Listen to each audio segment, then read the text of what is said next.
Okay, it says it's preparing to go live. It says meeting is now streaming live on Facebook. Oh, is it? Okay. All right, welcome. We are live this Tuesday at 2. We are speaking with psychotherapist and ADHD coach Lisa Povich. And we're talking about ways to get unstuck and move forward in challenging times. And what I love is that Lisa's approach uses a combination of coaching and therapeutic techniques to help individuals survive different things, like anything from ADHD and other opportunities and problems that they could solve. So we are glad you're here. Thank you.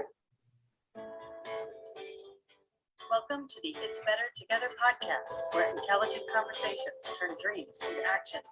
With hosts, can you hear it? Or did I turn the music on or not? Highlight inspirational women and practical business advice from the Revel Coach Tuesday at 2 live programs. Well, it's official. We are live with Tuesday at 2. And as you can tell, we're still experimenting with our technology to get our podcast all up and running all in one fell swoop. So another introduction. Lisa, thank you so much for being here today. I'm so excited to have this conversation and learn more from you. So welcome to the show. Thank you. We always love starting the conversation with a little bit more about getting to know who you are and what inspired you to start the business. So can you just give us a little background on how you got into this coaching space? Yeah, so actually, I work in private practice in Rockville, Maryland, and I work as a psychotherapist and an ADHD coach. So I work mostly with adults, and I do work with other issues as well, but those are my main specialties. And in terms of counseling, I knew at a young age when I was a sophomore in high school that I wanted to be a therapist, because I really was in awe of my guidance counselor, because he just was so calm and understanding, and just, yeah, I really liked him a lot. And he was very helpful in a friend situation that a friend and I had with another friend that we were worried about. And so I decided, I wanted to be like him. And so I did go into counseling and psychotherapy.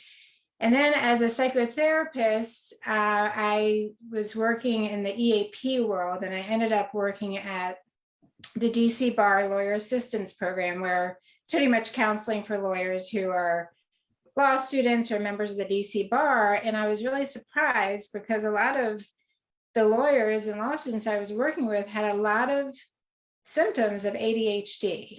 Or they actually had ADHD, and they were really having a hard time getting organized, planning, completing deadlines. And so I really, I decided that, gosh, I need to learn more, because I want to help, these, my clients. And I also felt like I could relate a lot, because I really feel like I have some symptoms of ADHD.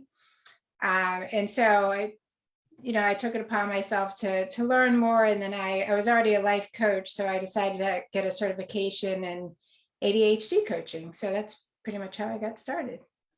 Well, Lisa, it sounds like you've done a good job of describing an adult with ADHD being disorganized and having trouble putting all the pieces of their lives together in an orderly way. So not just the paperwork, but pretty much everything. So are there major differences between a child and an adult? So a lot of people understand childhood ADHD. Is there an adult onset, or is it just that it's become part of their lives and now they're in the adult world trying to navigate with something that was undiagnosed before? Yeah, that's a good question. Actually, it is it's a disorder that there's an onset in childhood. So you don't see an adult onset of ADHD. So if you look at different assessments, like there has to be different symptoms or things apparent in childhood for someone to actually be diagnosed in adulthood. So there is a difference there. You do see, like, I'll have, clients per se who will tell me, oh, well, I was predominantly, hyperactive when I was a child, but now it kind of transfers over a little bit to being more inattentive. So you don't see as much of the hyperactivity in adulthood. You'll see more of the inattentive issues. And maybe instead of the hyperactive part of it, you might see in a child where they're, climbing on everything and can't sit still and keeps getting out of their seat. With an adult, you might just see them more fidgeting, or they may just be going super fast and, kind of, it looks like they're on a motor sometimes. So it plays out a little differently in adulthood, but it seems to me for some reason, a lot of my adult clients are predominantly like they're more of the inattentive type. So, it's interesting too. They changed I don't know if you know this, they changed the diagnosis in the DSM. So before you would hear people say ADHD or ADD. So attention deficit hyperactivity disorder or attention deficit disorder. But now they changed it. I don't know why, but DSM-5, which is the diagnostic manual for mental health practitioners, now it's just called ADHD, and then you either have predominantly the hyperactive type, predominantly the inattentive, or a combination. So if you'll hear more mental health providers just saying ADHD now. That's really interesting. I did know that there was the difference between inattentive and hyperactivity. I hadn't realized they changed the language of the diagnosis. So adults with inattentive ADHD, do they tend to appear stymied and not able to move forward versus the hyperactivity disorder where they're running 1,000,000 miles a minute and you can barely understand what they're saying because they're talking so fast? Yeah, well, For example. It's I do see like people who have the inattentive type definitely have a hard time getting started, and they have a hard time, also meeting deadlines, and they have a hard time planning. If I see someone who has the more hyperactive type, it's like they don't have a hard time getting started, but they'll do it all, but then there'll be a lot of mistakes or missteps, and they won't be very thorough or pay attention to details. And then you see a combination sometimes of the two, if that answers your question. Yeah, that does. And it's fascinating as I hear you kind of unfold and diagnose it, because then you start thinking of certain behaviors, and it's fairly easy to see when somebody might have it, or if you are self-diagnosing. When you're working with somebody, so say somebody gets diagnosed and they recognize they want to work with somebody that's a specialist in ADHD, how does the process begin? And can you describe any of the tools or techniques that you and how you work with clients? Yeah, so how I began is how I began with any client. I do, I don't know, in psychotherapy, we call it an intake session. In coaching, we call it a discovery session, but it's really the same thing. So I get information about, was there any treatment they had before, what worked, what didn't work, even if they saw a therapist before, what worked well with, with the therapist, what did they like, what did they not like. I also, ask questions about work history, even school history. I ask questions about a big thing that I think a lot of people miss are nutrition and exercise. Nutrition, if somebody's using a lot of, caffeine or they're eating a lot of sugar, that's something that I'm going to, try to work with them on. So I always start with an assessment. I asked a lot about like, what are your processes for doing things? What's working for you? What's not? We set certain goals, in the first 1 or 2 sessions. And I keep the goals to like 2 goals to start with, and then we can add more, because we have to, I think it's best just to not overwhelm people and to simplify things. But depending on what the client needs, there's a whole set of tools I would use, depending on what they need. A lot of it is trial and error, like one tool might work for one client, but it might not work for another. But what the biggest thing and what people with ADHD don't really have a grasp on a lot of times is how long it takes them to do things.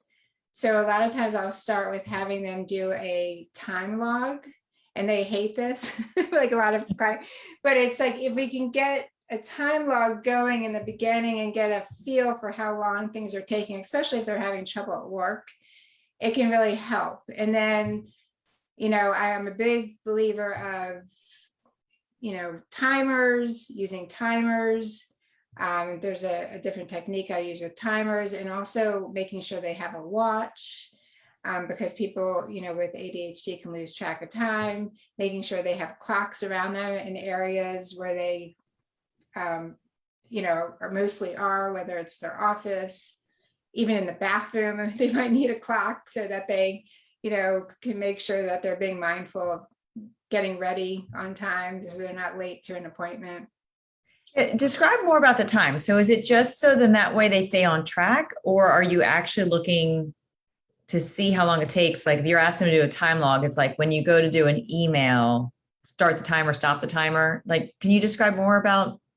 Yeah, so the time log can be any, and especially things that I'll have them log things that are especially difficult. So like, let's say certain work projects that they have, that are ongoing work projects, I may have them log, how long is it really taking them to do those projects, or even having them log, like somebody who's always late to work or late to appointments, how long is it taking you to get out of the house in the morning to get ready for work? Because, some people, if you don't make it on time to work, you're going to lose your job. And, we don't want that. So it could be anything that they're struggling with, we can time log and see how long it's actually taking them, because time awareness can be a struggle. And then the time, really fascinating. Timers a lot. Have you guys ever heard of the Pomodoro effect or technique? I think Rick is shaking, like saying, or nodding yes. It's actually because it's getting started can be really hard for people who have symptoms of ADHD or who have ADHD.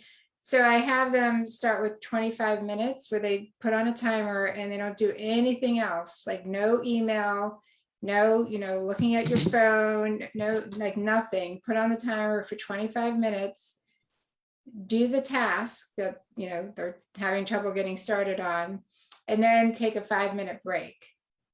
And that 5-minute break, I suggest it shouldn't be getting on your phone or getting on your computer, because then that can be, kind of suck you back in and then you lose track.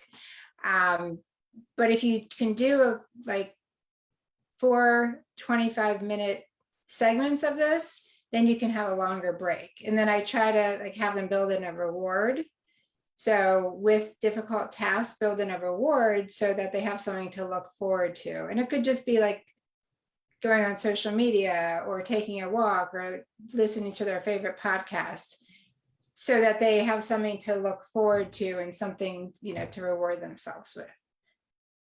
So, but the 25 minutes is just standard, but they can play around with that. That's a great technique. I like that. I often put a timer on for myself because I will, get distracted, or it will definitely bring my focus back around. But there's a couple of questions that have come in. So the first one is, are there different levels of ADHD? Yeah, ADHD is really on a spectrum. You'll see mild, moderate to severe. And I don't remember if the DSM categorizes that, but yeah, there's a different spectrum. So does everybody have a little bit of ADHD? I think a lot on of certain subjects. a lot of us have traits. Yeah, I definitely use the timer when I'm doing something that I don't want to do, like, organizing papers or something. Yeah. Like that. Exactly. And then a second question, does a diagnosis of ADHD in an adult potentially have a negative impact on their career if it's known by the employer or colleagues? That's a good question. I've seen mostly positive results with that, more than negative. But I'm just going from like thinking of my client base.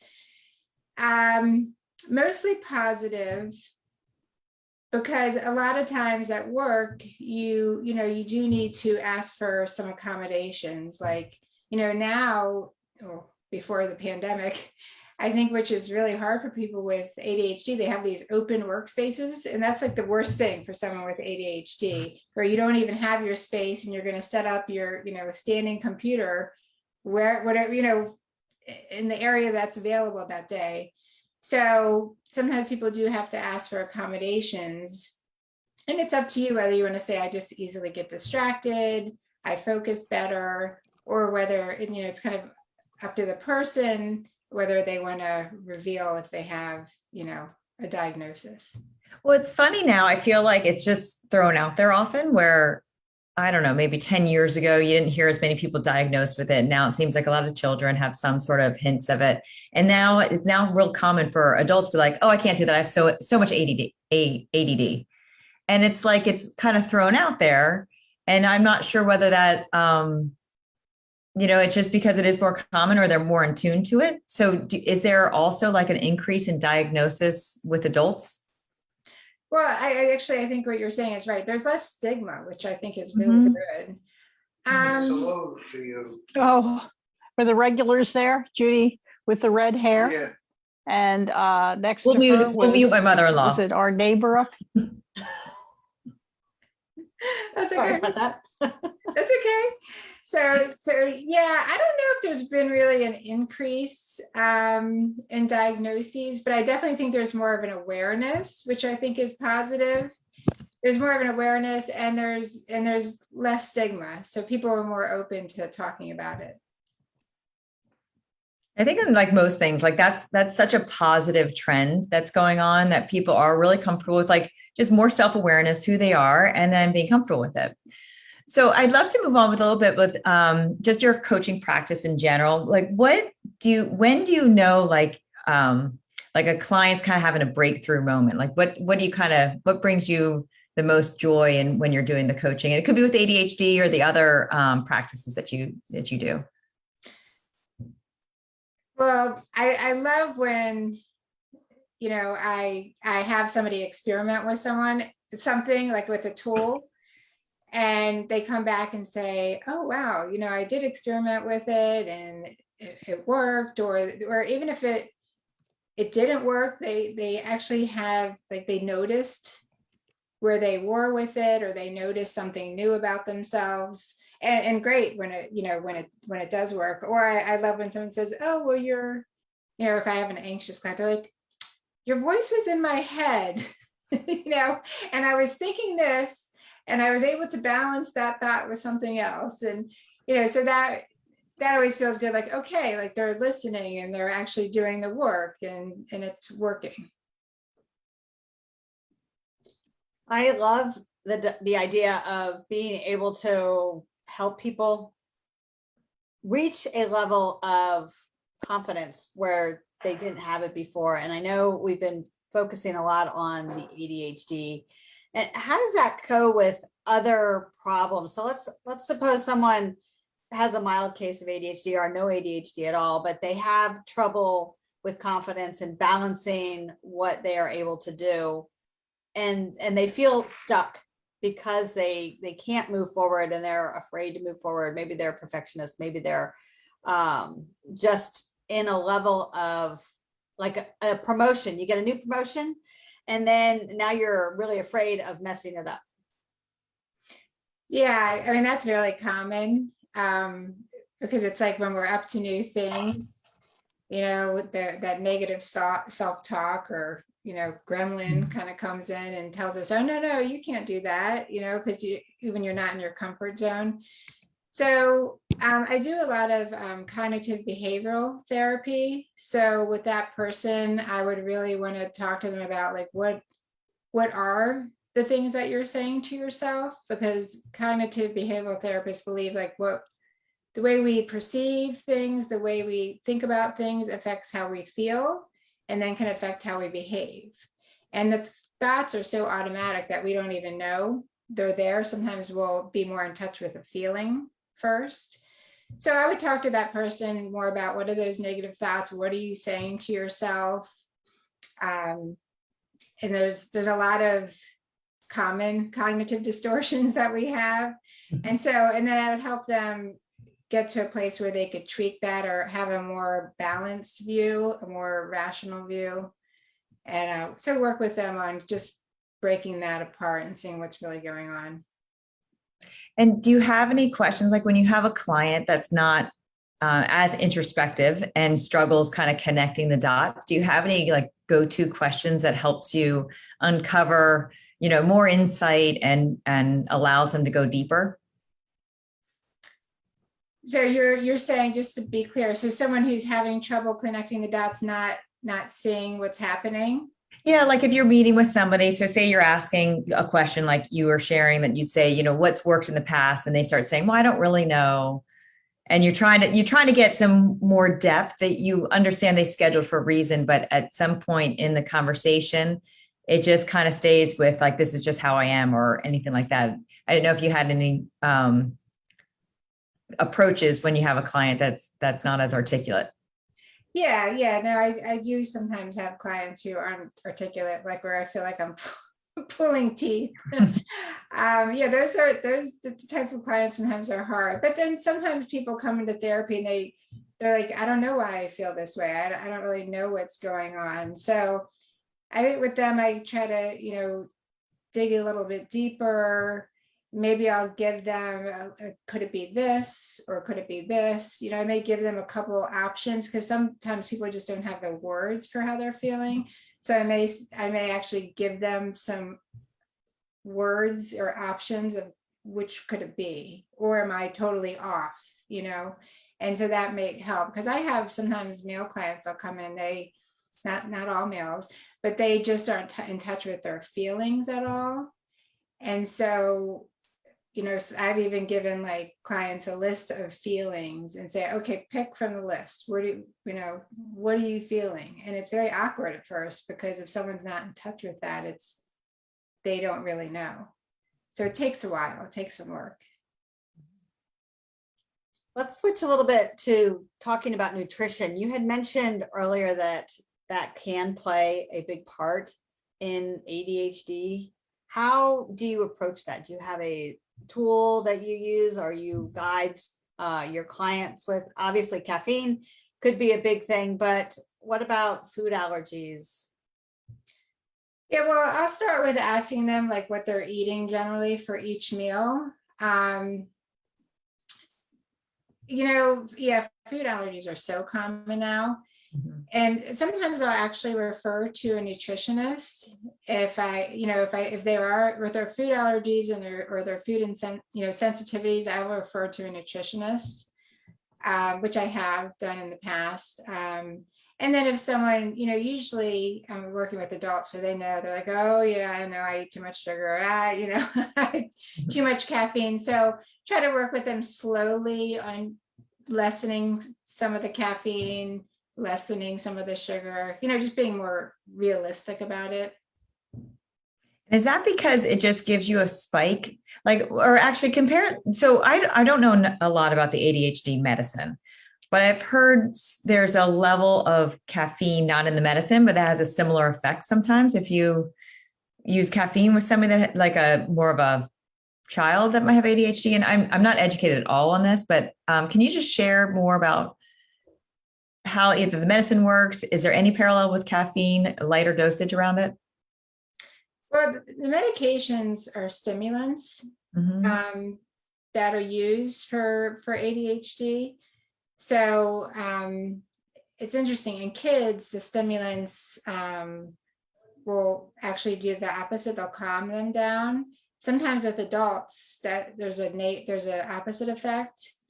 But but if I've had adult clients who are like, I took my medicine and then I had too much caffeine and I was so wired, I couldn't focus. So you really have to watch. I'm not sure about with kids. I don't know if it's any different, but I know with adults, like you really have to watch that because you're already taking the stimulant. You don't need more of a stimulant, if that makes sense. Right. That does make sense. And then I just wasn't sure, like when doctors are prescribing it, when they're just prescribing the medicine, how much self-regulation, like are your patients, I mean, I know, I don't think, are you prescribing the medicine too? No, I no. think- Yeah, Um, I'm not- you have to be a psychiatrist to be able to prescribe. Okay. Or a So nurse I didn't know. practitioner. Yeah. Well, we do have another question. Just in general, like is there a difference of the presentation of ADHD in terms of how it looks with men versus women? Or is it similar behaviors? That's actually a good question. With women, and what they even say girls, because there's a childhood onset, you're going to see more inattentive behaviors, and with boys you're going to see more hyperactive. I forget what the percentage is, but you are going to see it's going to present itself differently. And then even as adults, I see that too. Like I see like the males I see with ADHD sometimes are more fidgety than the females. So but it's definitely, as in children, you're going to see it presented differently. And that's why a lot of females, they say, kind of fall through the cracks, especially if they're, able to compensate, and they kind of come up with their own strategies because they're able to compensate. They don't even know that they're coming up with strategies because it gets missed a lot of times that they actually had a diagnosis.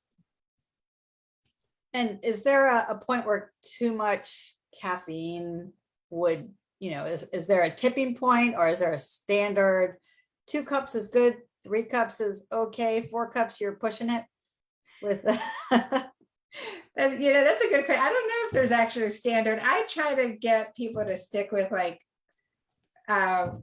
1 a day if they can. I know that's hard, but like we could just kind of titrate it down little by little. But I think that, yeah, I would say no more than 1 a day, depending on where you are on the spectrum. If you have a mild case, maybe you can have 1 to 2 drinks of caffeine a day. But I'll be ready to go shortly. This is going to wrap up.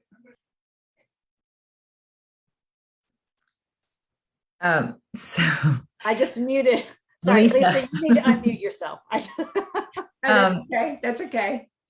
Yeah, so I don't know. That's a good question, though. That would be something to look up, if there's a standard, but I would say no more than 1 to 2 cups a day. And then Lisa, I'd love to ask another question. So there's another term with executive functioning. So if somebody doesn't have ADHD, but they struggle with what they call executive functioning, can you share some insight on that? And then as well as any, how you work with clients that might have more executive functioning challenges? Yeah, actually, I work really the same. So someone with executive functioning may not need medication, but likely they're not going to need medication. They don't have ADHD, but they may have a lot of the same symptoms. So with executive function, it depends on the client, but with executive function, they may just have trouble with managing a lot of tasks at the same time, or trouble with planning, but they also could have trouble with time management and also memory as well. So a lot of the tools I would use may be the same with those clients.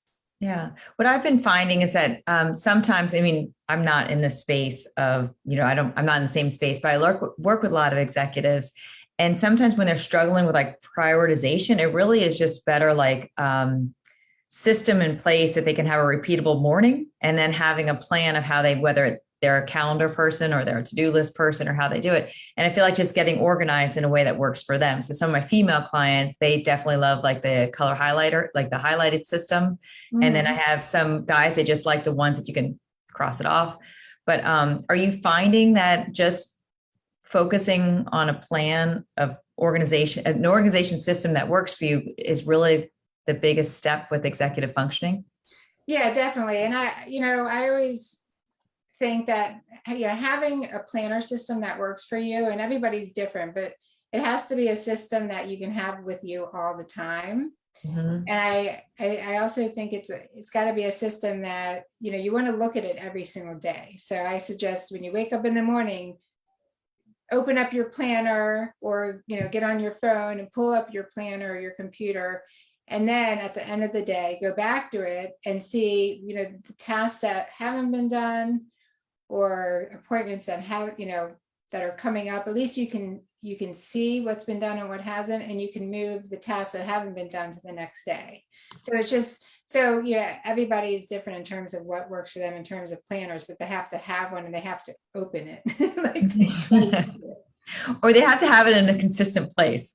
For a while, Exactly. I was doing the paper one, and I'd have it with my one computer, and then COVID happened, and I've got kids and everyone's all over the place. I'm like mobile office. I'm like, where is my to-do list? So I switched my system up a little bit. Go back to the notes.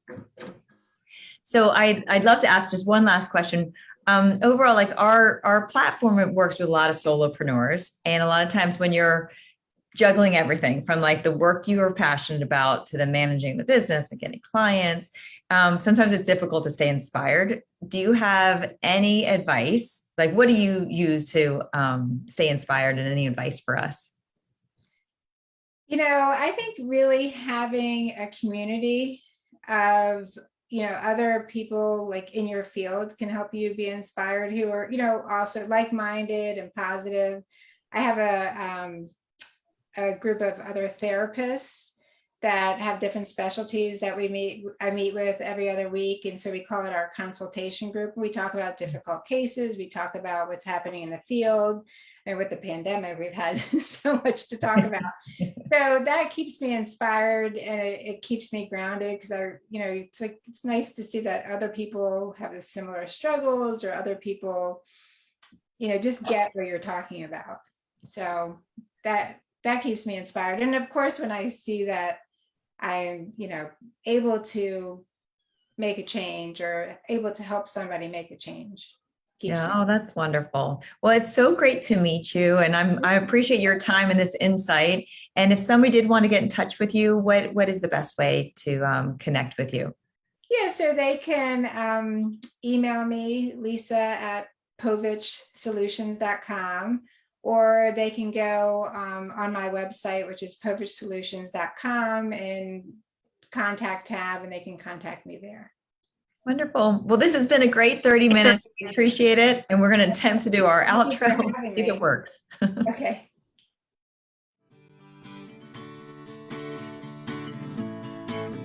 To watch a live Tuesday at 2 program with Revel Coach, visit us at revelcoach.com. Until next time.